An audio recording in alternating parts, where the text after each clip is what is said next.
No sé en qué momento una morgue deja de ser un lugar de trabajo y se convierte en un sitio que te mira de vuelta. Yo lo entendí en 2018, cuando todavía era paramédico y me tocaban los traslados nocturnos en un hospital pequeño de la periferia de Saltillo, de esos que por fuera parecen dormidos y por dentro no descansan nunca. La morgue estaba al fondo, pasando un pasillo angosto que olía a cloro viejo, metal húmedo y ese frío que se mete en los huesos aunque traigas chamarra. Tenía una puerta pesada, con un vidrio opaco que no dejaba ver nada, y un letrero deslavado que decía acceso restringido. Ahí adentro trabajaba casi siempre el mismo encargado, don Eliseo, un hombre serio, de manos grandes y ojos cansados. Nunca le vi miedo en la cara, pero sí una costumbre rara: antes de abrir cualquier cajón, tocaba el metal con los nudillos, como si pidiera permiso. Esa noche nos trajeron a un hombre sin identificación. Lo encontraron cerca de las vías, sin más pertenencias que un pantalón roto y una chamarra que parecía de otra época. No era la primera vez que llegaba alguien así. Lo triste se vuelve rutina rápido en un hospital, sin nombre, sin familia, sin reclamo. Lo colocamos en una camilla, llené el formato, lo trasladé por el pasillo con la rueda chirriando, y don Eliseo me esperó con las llaves. «Déjalo aquí», me dijo, sin mirarme del todo. «Yo me encargo». Lo subimos a la plancha. El cuerpo estaba frío, pero todavía no rígido, como si la muerte hubiera llegado hace poco y aún no se hubiera asentado. Tenía la boca entreabierta y esa expresión que a veces queda, como si la última idea se hubiera quedado atorada en la garganta. Don Eliseo hizo su rutina, revisó el número de ingreso, anotó algo y abrió un cajón del congelador. El metal rechinó como un lamento pequeño. Antes de meterlo, don Eliseo tocó el borde del cajón con los nudillos. ¿Siempre hace eso?, pregunté, más por curiosidad que por otra cosa. Él me miró por fin, con una seriedad que me quitó la sonrisa. «No todos se van igual», dijo. «Algunos se quedan oyendo». No quise seguir. Me fui al área de ambulancias con la sensación de haber escuchado algo que no me correspondía. Pasaron un par de horas de llamadas, un accidentado menor, papeleo, café tibio. A eso de las 2:30 de la madrugada, la enfermera de guardia me buscó porque faltaba una firma en el registro de traslado. Yo llevaba el portapapeles cuando volví al pasillo de la morgue. La puerta estaba entreabierta. Eso fue lo primero que me dejó quieto. Don Eliseo era maniático con esa puerta. Siempre cerraba. Siempre. Apreté el portapapeles como si fuera un escudo y empujé despacio. El frío me golpeó con una fuerza distinta, más seco, más profundo. Las luces de neón zumbaban. Don Eliseo no estaba en el escritorio. La silla vacía parecía recién empujada. Y entonces lo vi. El cajón donde habíamos dejado al hombre estaba abierto unos 20 centímetros. No lo abrí yo. No lo había abierto nadie delante de mí. La apertura era mínima, como si algo desde dentro hubiera empujado apenas, con cuidado, sin querer llamar la atención. El sonido que escuché no fue un golpe ni un rechinido, sino algo peor, un suspiro, bajito, como el que hace alguien cuando por fin puede mover el pecho después de estar mucho tiempo apretado. Di un paso y el piso me respondió con un crujido húmedo. Bajé la vista por instinto. Había una huella descalza, marcada con una mezcla de tierra y agua, justo frente al congelador. Una sola. Completa. Los dedos bien definidos, el arco del pie, el talón, como si alguien hubiera pisado con todo su peso. Pero lo imposible no era la huella. Lo imposible era la dirección, no apuntaba hacia la puerta, sino hacia el metal abierto, como si lo que dejó esa marca hubiera caminado desde afuera hacia adentro, o como si alguien hubiera salido, girado frente al cajón, y regresado a él. Me agaché sin pensar y el olor cambió. Ya no era cloro ni metal. Era tierra mojada, como la que se levanta cuando abres una tumba vieja, como patio después de lluvia. Sentí un escalofrío en la nuca, esa sensación de que alguien está detrás de ti, tan cerca que casi te roza. Me levanté de golpe y me volteé. No había nadie. Pero el foco del techo, justo sobre los congeladores, titiló 2 veces, como si alguien lo tocara desde arriba. La luz parpadeó y, por un segundo, el vidrio opaco de la puerta reflejó una silueta que no era la mía, una figura delgada, encorvada, con los hombros hundidos, como si cargara un costal invisible. Cuando la luz volvió a estabilizarse, el reflejo desapareció. Tragué saliva y me acerqué al cajón abierto. No quería abrirlo más, pero tampoco podía irme dejando eso así, porque una parte de mi cabeza seguía siendo paramédico, orden, procedimiento, control. Puse 2 dedos en el borde del metal y el frío me quemó la piel. Entonces escuché, clarísimo, del interior. Tac, tac, tac. No era el metal expandiéndose. No era el congelador. Eran nudillos golpeando desde adentro, igual que los de don Eliseo cuando pedía permiso. 3 golpes, pausados, como si alguien copiara un hábito. La sangre se me fue a las manos. Di 2 pasos hacia atrás. Quise llamar por radio, pero mi boca no respondió al primer intento. Al segundo, apenas logré murmurar el nombre de don Eliseo. La voz me salió seca, ridícula, como si el frío me hubiera raspado la garganta. Fue ahí cuando lo vi, en el piso, junto a la huella. Había un pedazo de papel pegado por la humedad. Era parte del formato de ingreso, arrancado como con uñas. Me agaché temblando y lo despejé con cuidado. No decía el número de expediente. Decía una sola palabra, escrita con letra torpe, como de alguien que no escribe seguido. Gracias. Se me nubló la vista. Quise convencerme de que alguien, un bromista, un interno, cualquiera, había entrado. Pero recordé las llaves, el control, el hospital dormido, la puerta pesada.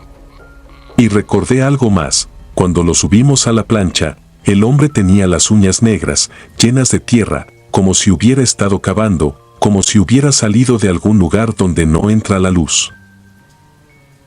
Detrás de mí sonó la silla del escritorio. Un arrastre leve, apenas. Me volteé y ahí estaba don Eliseo, parado en la puerta interior, con las llaves colgando y la cara pálida. No parecía sorprendido, parecía cansado, como si hubiera llegado tarde a algo que ya sabía. No dijo mi nombre. No preguntó qué hacía ahí. Solo miró el cajón entreabierto, la huella en el piso y el papel en mi mano. Luego se acercó, tocó el borde del metal con los nudillos y, con una calma que me partió por dentro, empujó el cajón hasta cerrarlo. El sonido del cierre fue suave, demasiado suave, como si adentro alguien hubiera acomodado su peso para no estorbar. Don Eliseo se quedó mirando el metal cerrado un buen rato, y cuando habló, lo hizo casi en un susurro. Hay gente que no tuvo nadie, dijo. Y cuando se dan cuenta, se levantan solos para irse a donde sea que los llamen. No buscan asustarnos. Solo, no quieren quedarse aquí olvidados. Quise preguntarle por el gracias, por los golpes, por la silueta en el reflejo. Pero la respuesta que temía era más grande que las preguntas. Y a veces el cuerpo sabe cuando conviene callarse para poder seguir viviendo. Me fui de ahí sin firmar nada. Dejé el portapapeles tirado en el escritorio, como si abandonar el papel fuera una manera de negar lo que acababa de pasar. No dormí en 2 días. Y desde esa noche, cada vez que paso cerca de una morgue, lo primero que me fijo no es en el letrero ni en la puerta. Es en el piso. Por si hay una sola huella descalza apuntando hacia adentro, como si alguien siguiera regresando una y otra vez a despedirse de su propio cajón.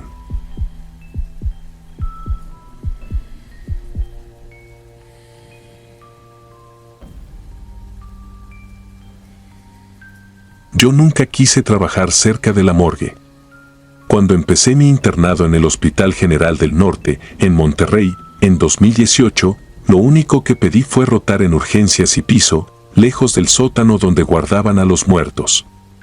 Pero las guardias nocturnas no perdonan, y a los internos nos pusieron una regla absurda para ahorrar recursos. Después de las 11 de la noche, el único sanitario disponible era el que estaba junto a la morgue, en el nivel menos concurrido del hospital. El primer descenso fue por pura necesidad. Llevaba horas corriendo entre camas, hidratando pacientes, pasando medicamentos, soportando el olor a cloro y sudor que se pegaba a la bata. El elevador al sótano tenía un zumbido constante, como si se quejara con cada metro que bajaba. Al abrirse las puertas, el aire cambió, era más frío, más espeso, con un olor raro, mezcla de desinfectante, humedad y algo metálico que preferí no identificar. El pasillo era largo y angosto. A la derecha estaban las puertas dobles de la morgue, con una ventanilla pequeña cubierta por vidrio opaco.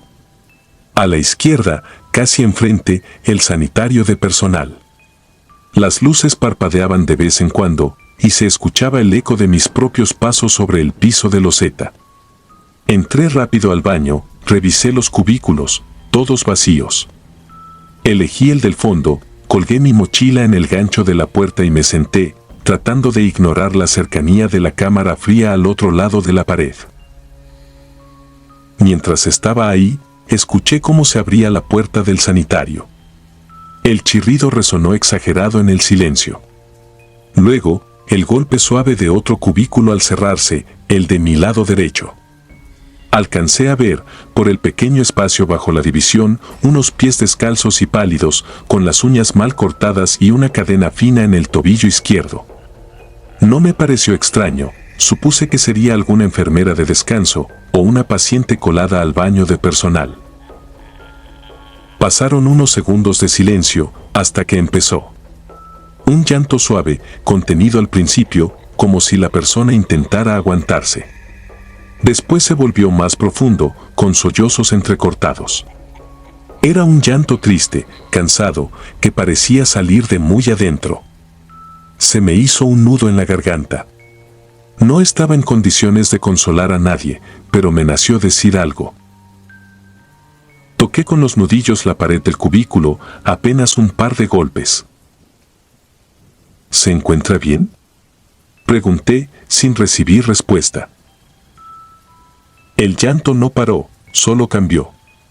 Se hizo más bajo, como si la persona intentara esconderlo.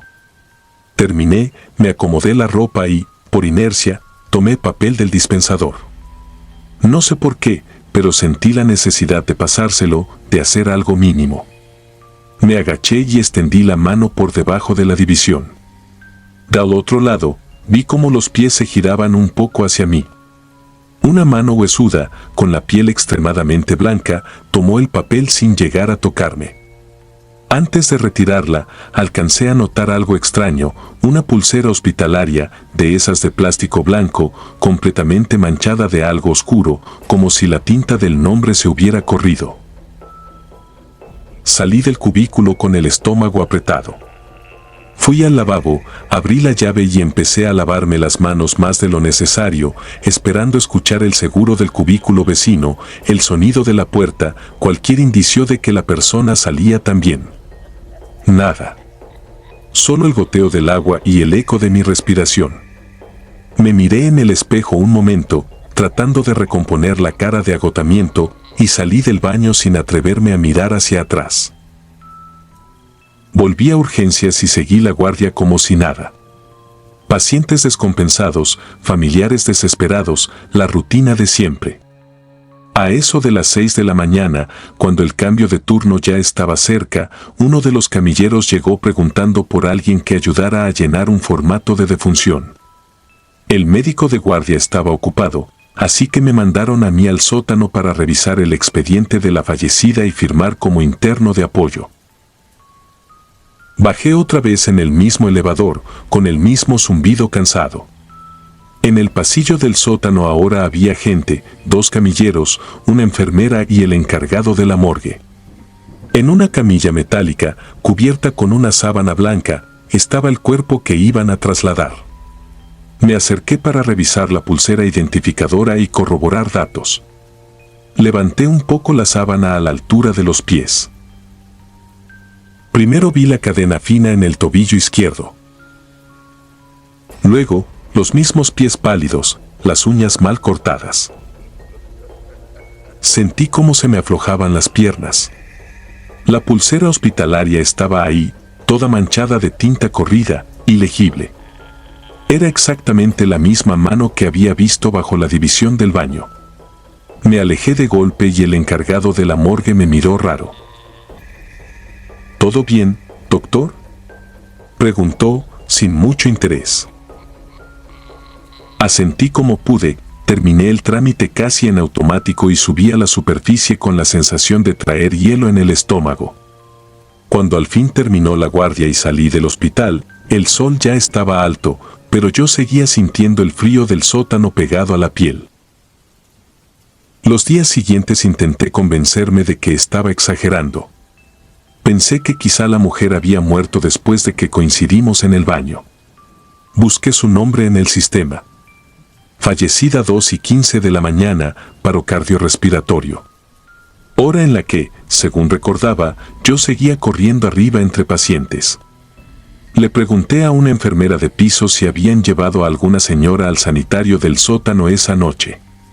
Me dijo que no, que la mujer llevaba horas en paro, que la bajaron directamente del área de choque a la morgue sin pasar por ningún baño. La idea me obsesionó. Empecé a evitar ir al sanitario durante la noche, aguantándome todo lo posible. Pero en una guardia especialmente pesada, con café y suero encima, no tuve opción. Bajé nuevamente al sótano a las 3 de la mañana. El pasillo estaba más silencioso que nunca. Abrí la puerta del baño procurando no hacer ruido, revisé los cubículos, todos abiertos. Entré al mismo de la primera vez, más por inercia que por decisión. Estaba tratando de convencerme de que no pasaría nada cuando el chirrido de la puerta volvió a sonar. No vi sombras por debajo, pero escuché claramente el golpe de un cubículo al cerrarse. Esta vez no fue el de al lado, sino el de la entrada. Mi respiración se aceleró. Los segundos se estiraron. De pronto, sonidos suaves de pasos descalzos sobre la loseta, el típico chasquido húmedo. Se acercaban. Se detuvieron frente a mi puerta. Algo rasguñó el lado exterior del metal, una caricia lenta de uñas. Luego, el sonido de algo húmedo deslizándose hacia abajo. Me agaché, temblando, y lo vi, el agua del piso se estaba manchando de huellas, como si pies invisibles empapados estuvieran parados justo frente a mí. Las huellas se marcaban en dirección contraria a la puerta del baño. No venían de afuera. Venían desde el interior, como si hubieran salido del mismo cubículo donde yo estaba. Sentí que me iba a desmayar. Cerré los ojos y conté hasta 10, tratando de no gritar. Cuando por fin me atreví a abrirlos, las huellas seguían ahí, marcadas con un brillo tenue, avanzando hacia la salida.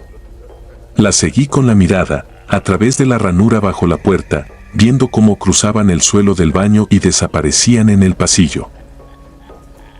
Cuando por fin pude moverme, salí del cubículo casi corriendo. El baño estaba vacío. El aire, helado. Abrí la puerta hacia el pasillo del sótano y vi algo que me hizo detenerme de golpe. Las mismas huellas húmedas seguían dibujadas en la loseta, justo frente al sanitario, avanzando en una línea perfecta hasta las puertas dobles de la morgue. Terminaban ahí, como si la persona, lo que fuera, hubiera atravesado el metal. No dije nada a nadie esa noche. Días después, el guardia de seguridad, un hombre mayor que parecía haberlo visto todo, me detuvo en la cafetería. Me preguntó si era cierto que los internos usábamos el baño de la morgue. Asentí, tratando de actuar normal. Él suspiró y se acercó un poco más. No sea curioso y no pida ver las cámaras del sótano, me dijo en voz baja. Ya hubo quien lo hizo una vez. Se volvió loco. Quise reír, pero no me salió. Entonces agregó algo que se me quedó grabado. Dicen que cuando se revisa el video, se ve al interno entrar solo al baño, hablar solo, extender la mano al piso. Del otro lado no hay nadie. Solo, a veces, se alcanza a ver cómo se empaña el lente de la cámara cuando alguien que ya no respira pasa frente a la morgue. Desde entonces, cada guardia nocturna la paso pensando en esas huellas que vi formarse frente a mí. Y en que, si revisaran las grabaciones de aquella noche, probablemente me verían a mí, sentado en el cubículo del fondo, ofreciéndole papel a una mujer que ya estaba cubierta con una sábana de morgue, mientras algo invisible deja un rastro brillante hacia la cámara fría que nunca se vacía del todo. Suscribirte y darle like ayuda mucho a este canal. Si ya has escuchado mi contenido antes, te ha gustado y estás disfrutando lo que escuchas en este sector, te agradeceré que presiones el botón de suscribirse. Sin más interrupciones, continuamos.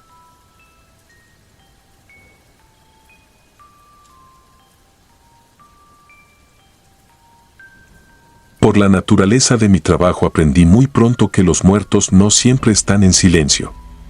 Algunos solo dejan ecos, pequeños accidentes que se explican con gases, reflejos o cansancio. Otros, en cambio, se quedan contigo.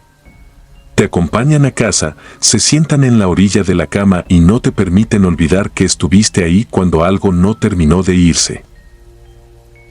Esto ocurrió en 2022, en una funeraria modesta de un pueblo costero del Caribe, de esos donde el calor se pega a la piel incluso de madrugada y las creencias caminan junto a la gente como una sombra vieja. No voy a decir el nombre del lugar, porque aquí todavía se respeta lo que no se entiende y porque yo sigo viviendo cerca. Yo era el encargado de la preparación de cuerpos. Nunca vi mi trabajo como algo mecánico. Para mí, tocar a los muertos era una forma de respeto, de cerrar algo que debía cerrarse bien. Siempre pedía una fotografía, siempre trataba de dejarlos como se les recordaba en vida. Esa noche estaba terminando con un hombre mayor, muerto por un paro cardíaco. Nada extraño. Nada fuera de lugar. Entonces entró Elías, un asistente nuevo, empujando una camilla cubierta por una tela negra demasiado gruesa para el clima. El contraste me llamó la atención de inmediato. Aquí nadie usaba telas así, salvo en casos muy específicos. Elías no me miró a los ojos. Metió la camilla directo a uno de los gabinetes y cerró con un golpe seco. Cuando se dio la vuelta, se sacudió los brazos y las manos como si se hubiera ensuciado de algo que no quería cargar encima. Lo detuve. Le dije que ese gesto era una falta de respeto. Fue entonces cuando me dijo, casi sin voz, que no era asco, era miedo. Me explicó que se trataba de una mujer anciana, encontrada muerta en su casa, y que la familia insistió en que no se le retirara la tela, que no se le cambiara la ropa y que, de ser posible, fuera cremada tal cual. También mencionó algo que me dejó frío. Según ellos, la mujer debía ser incinerada con lo que tenía en las manos. No quise saber más. La muerte, al final, borra los títulos que uno tuvo en vida. Bruja o no, pensé, ya no importaba. Salí a hablar con la supuesta familiar.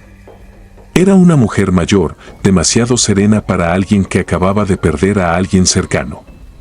Me observó de pies a cabeza con una atención incómoda, como si midiera algo que yo no podía ver. Le ofrecí preparar el cuerpo, vestirlo mejor, permitir una despedida. Ella solo dijo que no hacía falta, que así estaba bien, que no la destapara, que no la tocara más de lo necesario. y que la cremara con la tela y con aquello que llevaba entre los dedos. Intenté advertirle sobre los riesgos de introducir objetos al horno, pero simplemente se dio la vuelta. No fue grosera. Fue indiferente. Y eso, en ese momento, me inquietó más. El dueño de la funeraria no puso objeciones. Mientras no fuera metal, dijo, no había problema. Volví a la morgue con una incomodidad clavada en el estómago. El ambiente se sentía distinto. El aire más denso. El zumbido del refrigerador parecía irregular, como si respirara. El gabinete de la mujer estaba abierto. No de par en par. Apenas unos centímetros. Lo suficiente para dejar escapar un hilo de aire helado que olía distinto.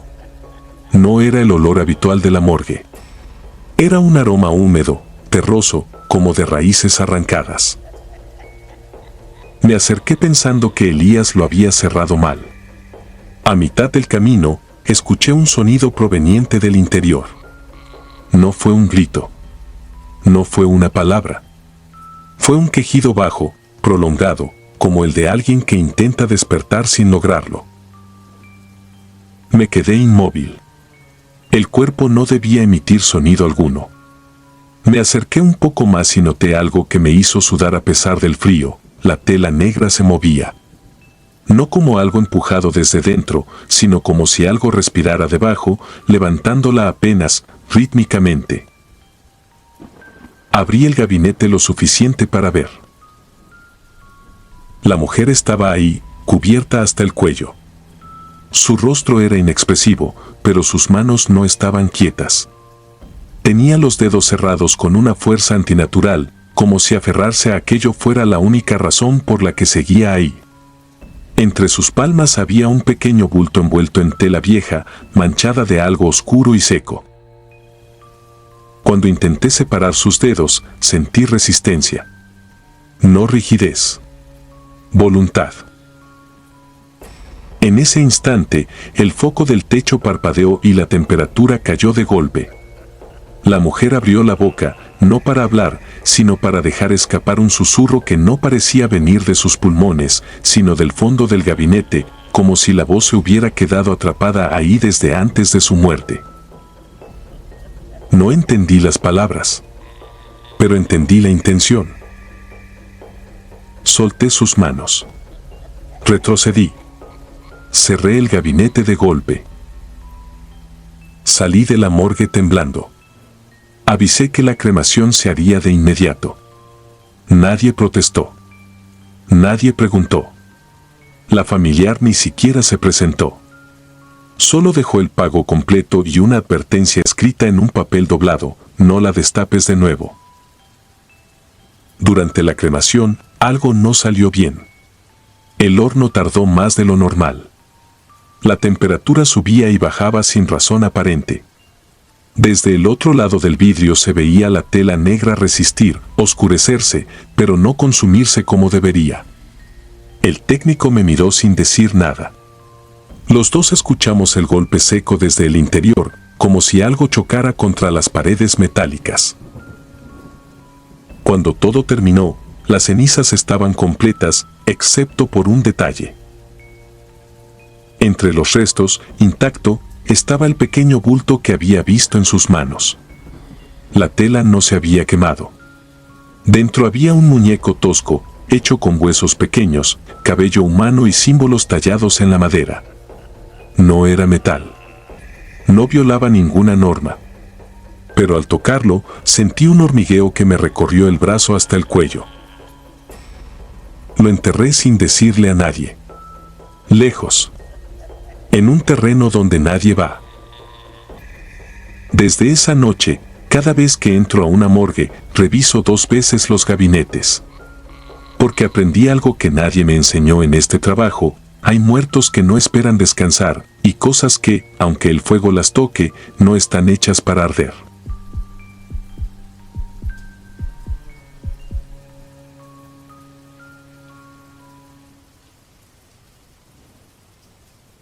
Nunca me gustó que le llamaran prácticas a lo que pasa en una morgue. La palabra suena limpia, académica, como si el lugar fuera un laboratorio con olor a alcohol y no un cuarto frío donde el aire se te mete a los pulmones como si trajera polvo antiguo.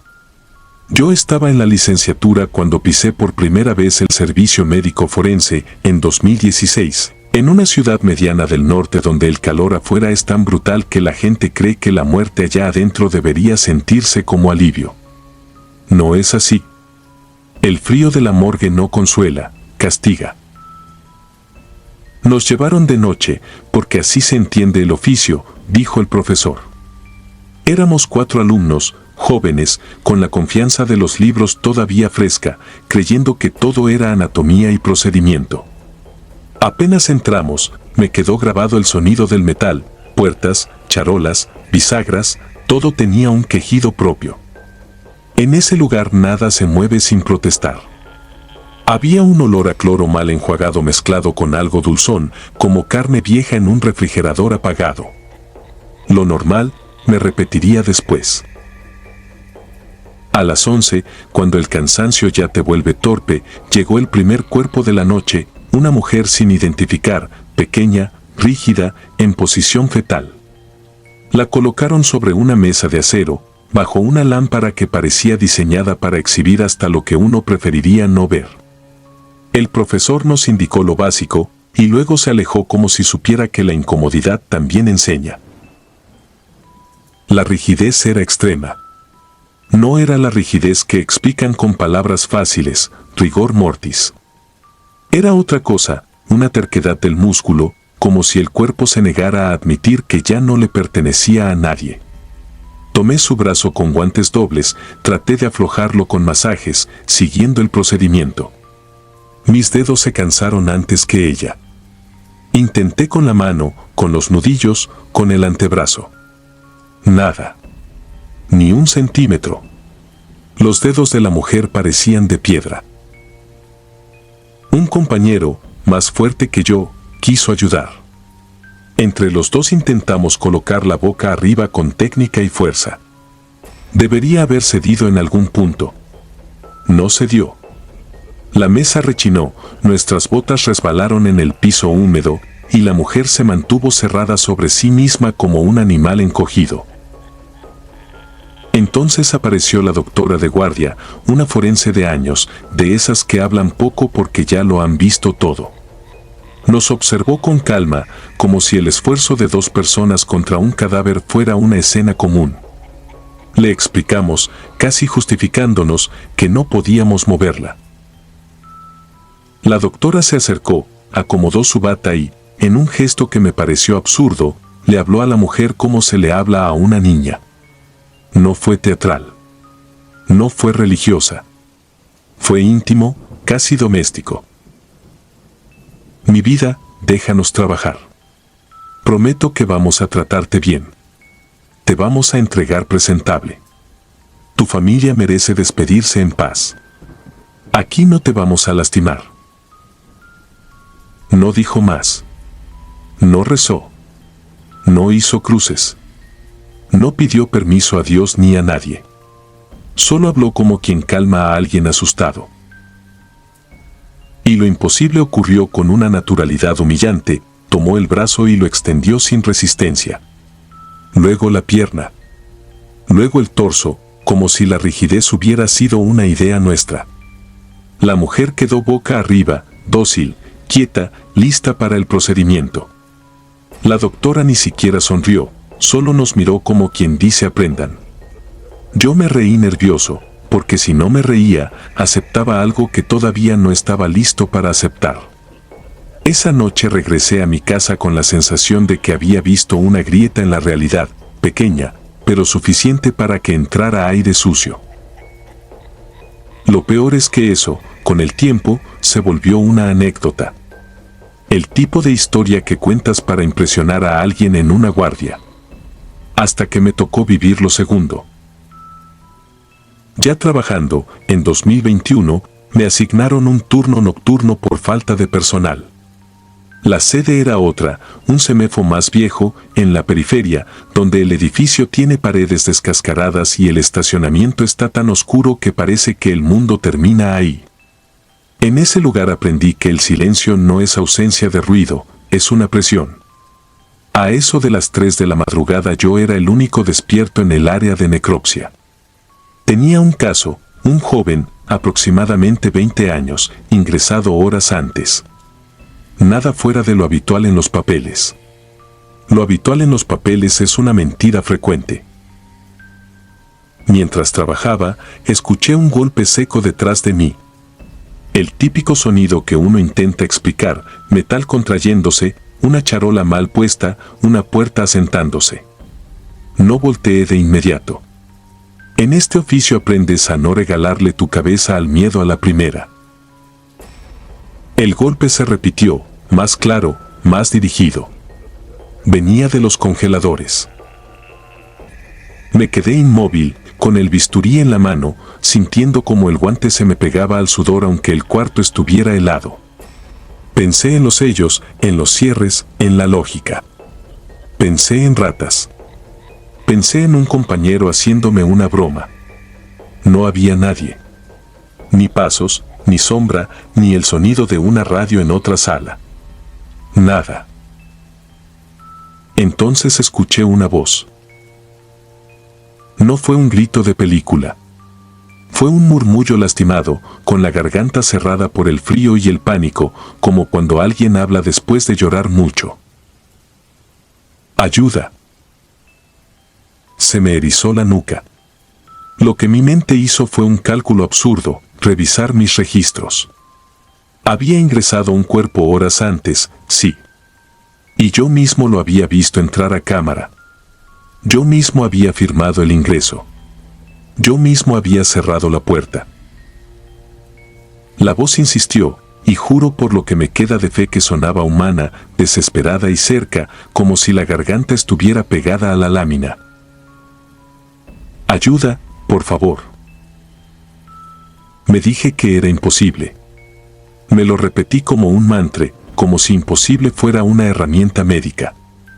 Di un paso hacia los congeladores, lento, intentando que mis botas no hicieran ruido. En un impulso ridículo, bajé la voz para contestar, como si me diera vergüenza que alguien me oyera hablando con un muerto. ¿Quién eres?, susurré. La respuesta llegó sin pausa, con un sollozo contenido. No me dejes aquí. Sentí que el corazón se me subía a la garganta. Extendí la mano hacia la manija del congelador más cercano, el que correspondía al ingreso de esa noche. Me obligué a pensar en hipotermia, en catalepsia, en errores de diagnóstico. Me obligué a pensar en demanda, en escándalo, en cárcel. Cualquier explicación servía con tal de no pensar la otra. Toqué la manija. Y en ese instante, algo me apretó la muñeca. No fue un roce. No fue una contracción. Fue una mano firme, helada, con fuerza de vivo, cerrándose sobre mí desde la mesa de necropsia. Me quedé congelado, sin aire. Miré hacia abajo y vi los dedos del joven, el cadáver que yo estaba trabajando, encajados en mi guante, apretando como si quisiera arrancarme de ahí. Su piel no cambió de color, no abrió los ojos, no respiró. Pero su agarre era real. Me jaló una vez, apenas, lo suficiente para decirme sin palabras, no te acerques. Quise gritar y el grito se me atoró. Solo salió un sonido pequeño, ridículo, un gemido que me dio vergüenza incluso en ese momento. Con la mano libre intenté despegar esos dedos, pero se sentían como ganchos. No era la rigidez de antes, era voluntad. La voz del congelador volvió a sonar, ahora más rápida, más rota. Ábreme, ya. Y con ese ya sentí que el metal alrededor vibraba, como si alguien golpeara desde adentro con la frente, con los hombros, con lo que tuviera. La morgue entera pareció responder con ecos. Mi cuerpo entró en un estado de obediencia animal, solté el bisturí, recé sin palabras, y con un tirón desesperado logré liberar mi muñeca. El guante quedó marcado, estirado, como si alguien hubiera intentado llevárselo. No corrí. No pude. Solo retrocedí, mirándolo todo sin parpadear, esperando que el joven se incorporara, esperando que el congelador se abriera solo. Nada pasó. Los golpes cesaron de golpe, como si alguien hubiera apagado un interruptor. En ese silencio súbito escuché mis propios dientes castañear. Y entonces, desde el pasillo, se oyó una puerta y pasos apurados. Entró un compañero, despeinado, pálido, con el radio en la mano. ¿Gritaste?, me preguntó. Negué, aunque sabía que sí. Me miró la muñeca. Tienes la mano roja. Quise explicarle. Quise señalar el congelador. Quise decirle que alguien estaba vivo ahí adentro, que alguien pedía ayuda, que yo había escuchado su voz y que el cadáver me había sujetado para impedirme abrir. Pero mi boca eligió otra cosa, el instinto de sobrevivir a la vergüenza. No sé qué pasó, dije, y me odié por decirlo. Mi compañero, sin preguntar más, caminó hacia los congeladores para revisar. Yo quise detenerlo, y no pude. Lo vi acercarse, tocar las puertas, comprobar números. Todo estaba cerrado, sellado, normal. Abrió el compartimento correspondiente al ingreso de esa noche.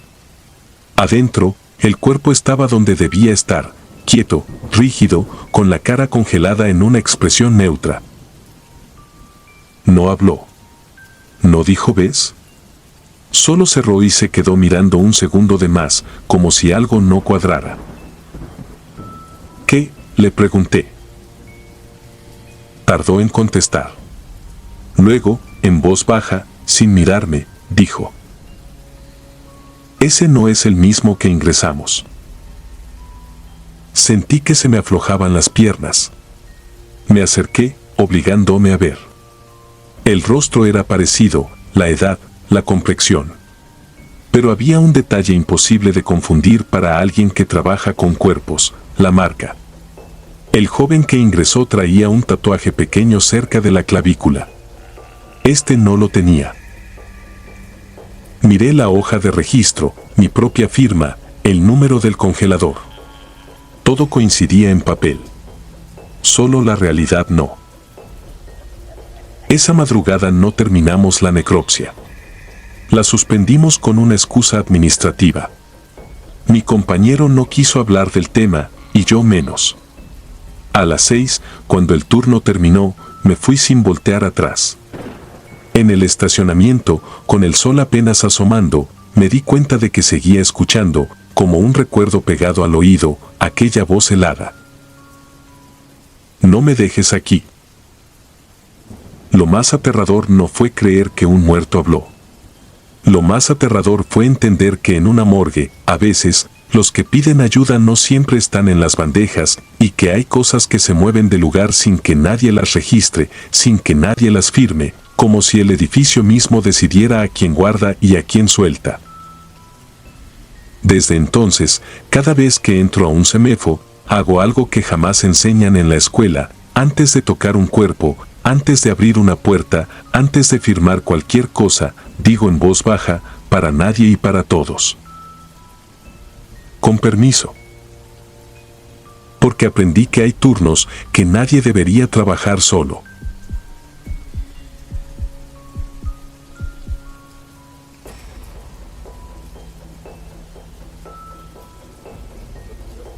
Nunca quise trabajar con muertos.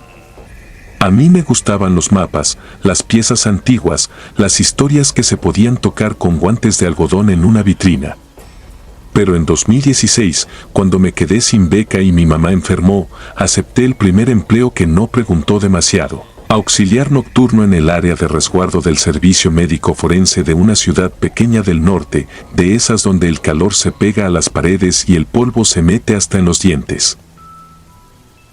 El edificio estaba pegado al Hospital General. Por fuera parecía una bodega sin nombre. Por dentro olía a cloro viejo, metal húmedo y a ese perfume ácido que deja la formalina cuando se seca en el piso. Mi turno empezaba a las 10 y terminaba a las 6.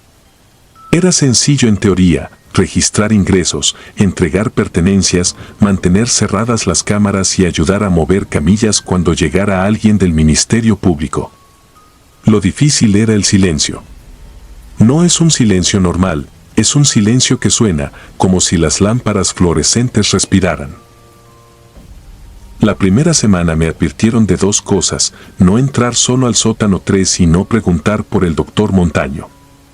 Me lo dijo el paramédico que me enseñó la bitácora, como si fuera una regla de seguridad industrial. Yo asentí.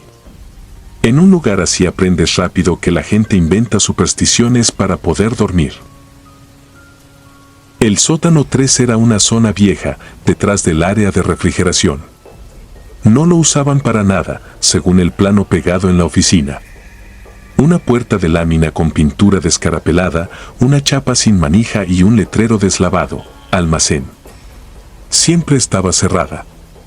A veces, cuando pasaba con la carpeta de registros, me llegaba un olor distinto desde ahí, cera apagada, como de veladora fría, y algo parecido al cabello quemado. La noche que todo cambió fue un martes. Lo recuerdo porque el aire acondicionado del pasillo se había descompuesto y el sudor me resbalaba por la espalda debajo de la bata.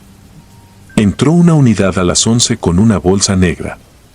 El policía que la acompañaba venía callado, con el gesto de quien trae un secreto. Firmó, entregó papeles, y antes de irse dejó caer una frase, sin mirarme: que no se la lleven al 3. No le pregunté nada. No quería que me respondiera. Más tarde llegó Montaño. No lo había visto en varios turnos. Era un hombre flaco, de barba cortada al ras, ojos hundidos, manos de uñas impecables. Nunca levantaba la voz. Caminaba como si no pisara, como si midiera el ruido de cada paso. A esa hora, el resto del personal ya se había ido. Quedábamos yo, un camillero viejo llamado Chayo y Montaño. Montaño revisó la bitácora y me pidió la llave del refrigerador número 4, donde había ingresado la bolsa. Se la di. Noté que traía un maletín que no era del servicio, piel oscura, herrajes dorados, demasiado elegante para ese lugar. También vi que, colgando del cuello por dentro de su camisa, asomaba un cordón con algo metálico, como una medalla. No era raro que un médico de guardia revisara cuerpos a deshoras. Lo raro fue que no abrió el refrigerador. En lugar de eso caminó directo a la puerta del almacén del sótano 3, sacó una llave que yo nunca había visto y la giró con una facilidad demasiado ensayada. Yo estaba sentado en recepción, pero el pasillo tenía eco. Escuché el chirrido de la lámina, el golpe suave de la puerta al cerrarse, y luego, un sonido que no correspondía a herramientas ni a metal. Un murmullo. Como si alguien rezara sin prisa, con la boca pegada a la pared. Me quedé quieto. En esos lugares, el miedo siempre empieza por lo mismo, por una duda mínima. ¿Será el aire? ¿Será una radio? ¿Será el refrigerador vibrando? Pero aquel murmullo era distinto. Tenía cadencia, como una oración repetida. Y lo peor, a ratos parecía contestarse a sí misma desde más adentro. Fui por Chayo, que estaba tomando café junto a la tarja. ¿Oyes eso?, le pregunté. Chayo ni volteó. Apretó la taza con los dedos y supe que sí lo oía porque tenía la mandíbula tensa. No te metas, dijo, y bajó la voz. Tú nomás registra. Eso es cosa de arriba. Arriba en el CEMEFO significaba todo y nada, autoridades, jefes, arreglos. Yo regresé a mi silla, pero ya no pude concentrarme. En el monitor de cámaras, el pasillo del sótano 3 estaba en blanco. No porque fallara, alguien había movido la cámara hacia la pared, de modo que solo se veía pintura amarilla y una esquina de techo. Lo hice sin pensarlo demasiado, tomé mi celular y activé la grabadora de audio. Lo escondí en el cajón, dejándolo apenas abierto. Quería convencerme de que lo que escuchaba no era real. Quería, al final, tener algo que me demostrara que mi mente exageraba. El murmullo duró casi 15 minutos. Después, silencio. Y entonces, un golpe desde adentro, como cuando algo pesado cae sobre metal. Un segundo golpe. Un tercero, más suave, como si alguien arrastrara la uña por la lámina. Chayo se puso de pie sin decir nada y empezó a cerrar con llave las puertas internas, como quien sigue un protocolo viejo aprendido a golpes. La puerta del sótano 3 se abrió de nuevo. Montaño salió ajustándose las mangas. Parecía tranquilo, pero su frente estaba perlada de sudor. No traía el maletín. Y lo que me hizo helar las manos fue que, al pasar junto a la recepción, miró directo a la cámara que estaba apuntando a la pared, como si supiera exactamente que yo estaba mirando. ¿Cuánto falta para el cambio de turno?, me preguntó. Le dije la hora. Respondió con un bien seco y se metió al área de preparación sin encender más luces de las necesarias. Yo escuché el sonido de la tarja, el chorro de agua, un golpe metálico de bandeja y de pronto, algo que no era parte del trabajo, un ruido húmedo, como un suspiro ahogado, que venía del pasillo del sótano 3. Me levanté. No para ir al sótano 3, eso me repetía, sino para comprobar que la puerta seguía cerrada. Crucé el pasillo con pasos cortos, tratando de no hacer ruido, como si el piso pudiera delatarme. Cuando llegué, la puerta estaba cerrada. Pero la chapa estaba tibia. Tibia, como si la hubiera tocado a alguien hace un segundo. Apoyé la oreja. Y escuché mi nombre. No fue una voz clara, no fue como una persona hablando. Fue peor, fue como si lo dijeran desde muy lejos, bajo agua y al mismo tiempo desde adentro de mi cráneo. Mi cuerpo reaccionó antes que mi mente, retrocedí y golpeé la pared con el hombro.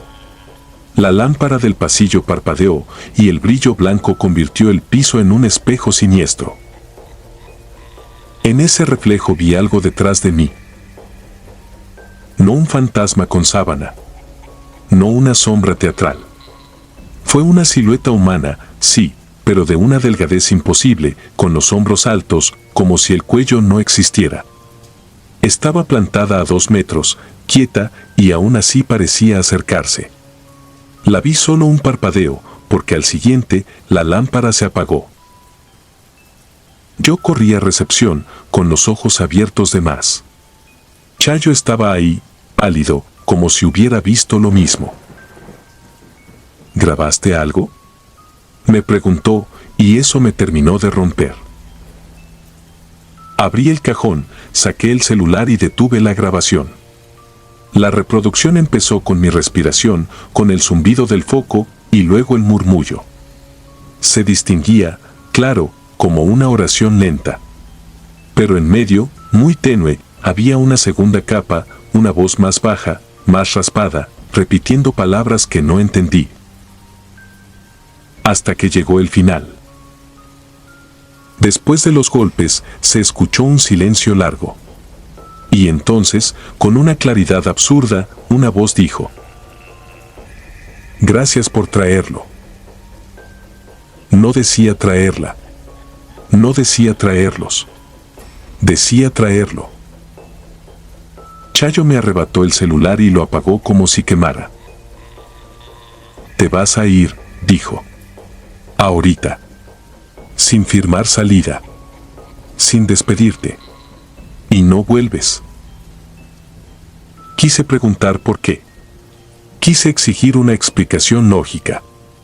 Pero en ese momento, desde el fondo del pasillo, se escuchó el chirrido de la puerta del sótano 3 abriéndose otra vez, despacio, como si alguien la empujara con calma. Y junto con el chirrido llegó el mismo olor, cera fría y cabello quemado. Yo no vi a Montaño en el pasillo. No vi a nadie. Lo único que vi fue que, en el monitor, La cámara que apuntaba a la pared se movió sola, centímetro a centímetro, hasta encuadrar la puerta del sótano 3. Como si alguien, desde adentro, quisiera asegurarse de que esta vez yo sí mirara. Esa noche me fui. No avisé. No cobré el resto de la quincena. Caminé hasta mi casa con el amanecer partiéndome los ojos y una certeza que no me deja en paz desde entonces. En ese lugar no preparaban cuerpos para despedirlos. Los preparaban para regresarlos. Y lo más horrible es que, a veces, cuando cierro los ojos para dormir, puedo escuchar, justo antes del sueño, una oración bajita y, debajo de ella, una voz raspada que repite mi nombre como si ya supiera dónde guardo la llave. Si disfrutas de los relatos, te invitamos a apoyarnos con un like y un comentario, ya que eso nos ayuda muchísimo. Además, si aún no estás suscrito o suscrita, te animamos a formar parte de la comunidad del terror. Muchas gracias por escucharnos y por tu apoyo.